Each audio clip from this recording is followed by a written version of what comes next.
19 দেশের মিশন প্রধানদের সাথে বৈঠকে বসেছেন প্রধান নির্বাচন কমিশনার AM নাসির উদ্দিন। এই বৈঠকে অংশ নিতে আমন্ত্রণ জানানো হয়েছে আফগানিস্তান, আলজেরিয়া, ব্রুনাই, দারুসালাম, মিশর, Indonesia, Iran, Iraq, Kuwait, Libya, Malaysia, মালদ্বীপ, মরক্কো, ওমান, পাকিস্তান, ফিলিস্তিন, কাতার, সৌদি আরব, তুরস্ক এবং সংযুক্ত আরব আমিরাতকে।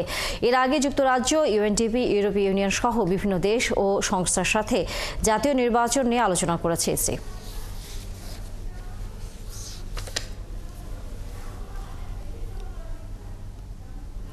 নির্বাচন কমিশনের বৈঠকের আরো খবর নিয়ে যুক্ত হচ্ছেন সহকর্মী ফারজানা আক্তার।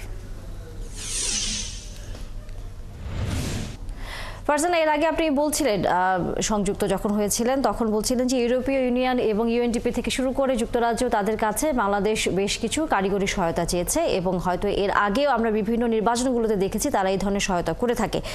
এই OIC-ভুক্ত দেশগুলোর কাছ থেকে আসলে এর আগে নির্বাচন কমিশন নির্বাচনের সময় কী ধরনের সহযোগিতা পেয়েছিল সেটি জানানোর পাশাপাশি একটি বিষয় বারবারই এসেছে যে জাতিসংঘের মহাসচিব বলে গেছেন যে রাজনৈতিক দলগুলোর সাথে যে সংস্কার সেগুলো নিয়েও আলোচনা করবার রয়েছে বা তাদের এক ধরনের প্রশিক্ষণের ব্যবস্থারও একটি বিষয় সামনে তুলে উঠে এসেছে। এই বিষয়গুলো নিয়ে কি আলোচনা হতে পারে আজকের বৈঠকে? তানিয়া, হ্যাঁ, আপনি যেমনটি বলছিলেন যে OIC-ভুক্ত দেশগুলো এসেছে। আমরা সকাল 11টায় দেখেছি বৈঠক শুরু হয়েছে, প্রধান নির্বাচন কমিশনার সহ বাকি কমিশনাররা রয়েছে। এর আগেও কিন্তু আমরা বিগত সময়ে সংসদ নির্বাচনে দেখেছি OIC-ভুক্ত দেশগুলোর সাথে মিটিং হয়েছে, তবে আমরা কিন্তু উল্লেখযোগ্য কোনো সহায়তা তখন করতে দেখিনি। তবে এবার ধারণা করা হচ্ছে যে OIC-ভুক্ত দেশগুলো এই যে প্রবাসী ভোটারদের যে একটি প্রক্সি ভোটিংয়ের যে কথা হয়েছে নির্বাচন কমিশনে, যে প্রবাসী ভোটাররা এবার প্রক্সি ভোট দিতে যাচ্ছেন সেই বিষয়ে সহায়তা করতে পারে এমনটি আমরা জানতে পেরেছি। এবং নির্বাচন কমিশন হয়তো সেই প্রক্সি ভোটিংয়ে সেই সব দেশে যে প্রবাসী বাংলাদেশিরা রয়েছে তারা কিভাবে ভোট দিতে পারে সেই বিষয়ে হয়তো কথা বলবেন। এবং আপনি আরেকটি যেটি সংস্কারের কথা বলছিলেন সেটি নিয়েও আমরা যেমনটি শুনছিলাম যে আলোচনা হতে পারে। তবে এখনও আমরা জানতে পারিনি তারা কি বলেছে। তবে গতকাল ইউরোপীয় ইউনিয়নের রাষ্ট্রদূত যেমনটি বলেছিলেন যে তারা বাংলাদেশের অন্তর্বর্তীকালীন সরকারের সংস্কারকে তারা সমর্থন করছে। এবং এই যে বৈঠকটি এটির মূল আলোচনা বিষয় কিন্তু জাতীয় সংসদ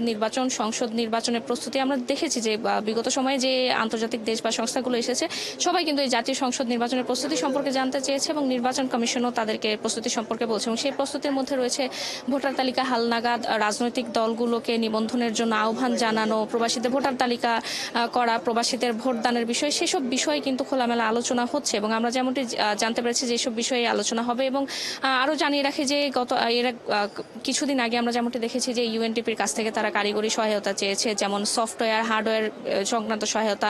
UNDP-র কাছ থেকে তারা ল্যাপটপ, স্ক্যানার সহ নির্বাচন কমিশন বেশ কিছু সহায়তা পেয়েছে। এরপর আমরা দেখেছি যে সারা কুক, ব্রিটিশ হাই কমিশনার, সেখানেও তার সাথেও কিন্তু নির্বাচন কমিশন কথা বলেছিল, বৈঠক করেছিল। সেখানে আমরা দেখেছি নির্বাচন কমিশন যেমনটি বলেছে যে নির্বাচন কমিশন একটি অবাধ, নিরপেক্ষ, সুষ্ঠু নির্বাচন আয়োজন করতে চায়। এবং সেখানে নির্বাচন কমিশন যে সহায়তাটি চেয়েছিল সেটি হচ্ছে যে যারা প্রার্থী রয়েছে তাদের এজেন্টদের প্রশিক্ষণ দেওয়ার বিষয়ে, নির্বাচনের সাথে সংশ্লিষ্ট ব্যক্তিদের প্রশিক্ষণ দেওয়ার বিষয়ে। পাশাপাশি আমরা এবার একটি নতুন করে যে জিনিস দেখতে পাচ্ছি সেটি হচ্ছে ইসি বলছে যে রাজনৈতিক ব্যক্তি রয়েছেন তাদেরকেও তারা প্রশিক্ষণ দিতে চান, কিন্তু সেটি যেহেতু ইসি থেকে দেওয়া সম্ভব না সেই জন্য তারা আন্তর্জাতিক দেশ বা সংস্থার কাছ থেকে সেই সহায়তা চাচ্ছে। এবং ধারণা করা হচ্ছে হয়তো আজকে OIC-র কাছ থেকেও সে ধরনের সহায়তা চেয়ে থাকতে পারে ইসি। তো বৈঠক এখন চলছে, আমরা বৈঠকটি শেষ হলে আসলে বিস্তারিত আরও জানতে পারবো যে তার ইসি আসলে কি ধরনের সহায়তা চেয়েছে বা তাদের মধ্যে কি ধরনের আলোচনা হয়েছে। তো তা নিয়েই ছিল আমার কাছ থেকে এখানে সব শেষ।